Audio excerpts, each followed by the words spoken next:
Hey everyone, welcome back to The Explainer. Today, I'm going to step into the boots of your master electrician to help you crack open CEC 2024 Section 14.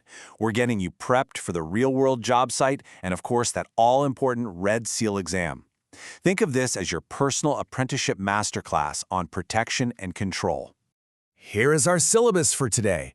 We've got navigating Section 14, plug and cartridge fuses, circuit breaker essentials, some Red Seal practice questions, and we'll wrap it up with the Red Seal takeaway. We've structured this to build up your code confidence step by step. All right, Section 1, navigating Section 14. Before we even think about pulling wire or turning wrenches, we got to know how to actually navigate this section. Especially when you're under the pressure of a ticking exam clock, right? So here is your ultimate shortcut. Section 14 is actually split up beautifully. If your exam question or a troubleshooting scenario out in the field mentions a fuse, you immediately flip to the 14200s. If it's a breaker, you jump straight to the 14300s. Seriously, memorize this split. It's going to save you precious minutes when you're frantically hunting for an answer. Moving right along to Section 2, plug and cartridge fuses. Let's dive into the 14200s and translate some of these highly technical rules into everyday electrician language. So, according to Rule 14200, manufacturers actually have to mark their low melting point fuses so they're readily distinguishable. You're going to see a P on standard fuses, but you specifically need to look out for a D for time delay situations. Why does this matter? Well, think about it. If you're wiring a motor load that pulls a massive current spike on startup, a standard P fuse is just going to blow immediately. You absolutely need that D time delay fuse to handle the initial inrush current. And that brings us to a massive constraint you need to lock into your brain right now: 30 amps. Remember this number, because it is a classic Red Seal exam trap. Rule 14208 plainly states that plug fuses shall be rated at not more than 30 amps. Period. If a test question casually asks you about a 40-amp plug fuse, you know right away it's a trick. Now, where can we actually use these 30-amp plug fuses?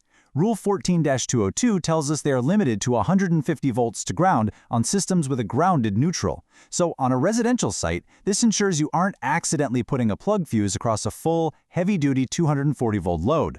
Plus, to add another layer of safety, Rule 14-04 dictates that these must be non-interchangeable, meaning a frustrated homeowner can't just unscrew a blowing 15-amp plug fuse and sneak in a 30-amp one just because their hairdryer keeps tripping the circuit. But what if you step off the residential site and onto a heavy commercial job? Now you're dealing with massive fault currents.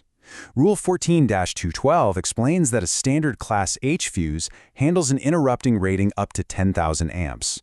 But if your engineering drawings require higher interrupting capacity, you are totally permitted to swap that out for classes like J, R, or T.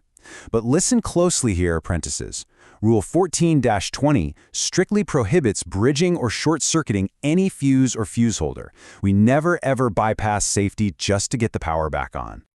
Okay, Section 3, Circuit Breaker Essentials.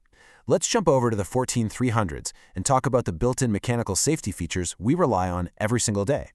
Rule 14300 states that circuit breakers shall be of the trip-free type. What does that mean in plain English? It means a homeowner or an operator cannot just tape, tie, or physically hold the breaker handle in the on position when a dead short is happening. The internal mechanism is still going to trip and open the circuit to stop the fault, totally regardless of where the handle is being forced. Building on that exact safety design, Rule 14304 makes it very clear. Breakers must be non-tamperable. We absolutely do not want anyone cracking open a breaker and cranking up the tripping current because their table saw keeps overloading it. Furthermore, Rule 14302 says that when things go wrong, one pull of a single manual handle needs to open all ungrounded conductors. You want one swift action to kill all the danger. Now, what if you're working an industrial gig, and your breaker actually relies on a battery to trigger the trip? Well, Rule 14308 steps in right here. You've got to continuously monitor that battery voltage. If it drops too low to operate the breaker, the system must automatically trip, or it needs to sound a continuous alarm. Plus, you need a suitable warning notice posted right there. This just ensures a critical breaker doesn't fail silently in the background if a battery dies.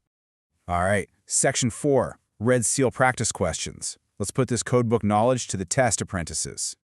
We're going to run through a couple of high-yield red seal style questions based directly on what we just covered. Go ahead and pause the explainer right here if you need to, but think back to that specific maximum limit we highlighted earlier for plug fuses. What was that magic number? If you guessed C, you nailed it. Rule 14.208.1 limits plug fuses to 30 amps. Now, exam traps might try to trick you by throwing 600 amps in there as an option. But remember, that 600 amp limit is for standard cartridge fuses, not plug fuses. Don't let them catch you off guard with that one. Okay, let's try one more. This is where the exam writers really test your attention to detail on manufacturer markings. Which letter signifies time delay? The correct answer is D. Do not fall for the trap answers of TD or T just because they kind of sound like time delay. The code in Rule 14.200 explicitly states P is for standard and D is for time delay. It's honestly these little details that secure your passing grade. And finally, Section 5, the red seal takeaway. Excellent work today. Let's wrap up this masterclass with a quick cheat sheet and our most important field tips. Take a mental screenshot of this cheat sheet right here. Memorize these specific numbers and terms.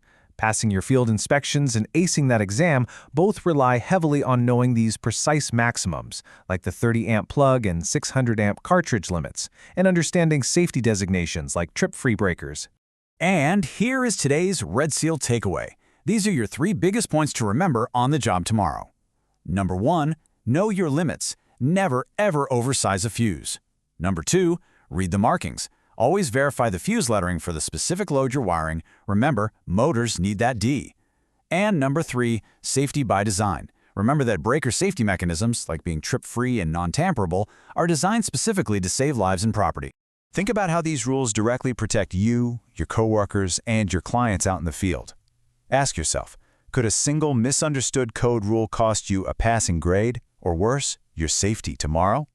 Thanks for studying with me. If you found this lesson helpful, please like, subscribe, and comment with the next CEC topic you'd like to learn. Keep studying, stay safe, and good luck on your Red Seal journey.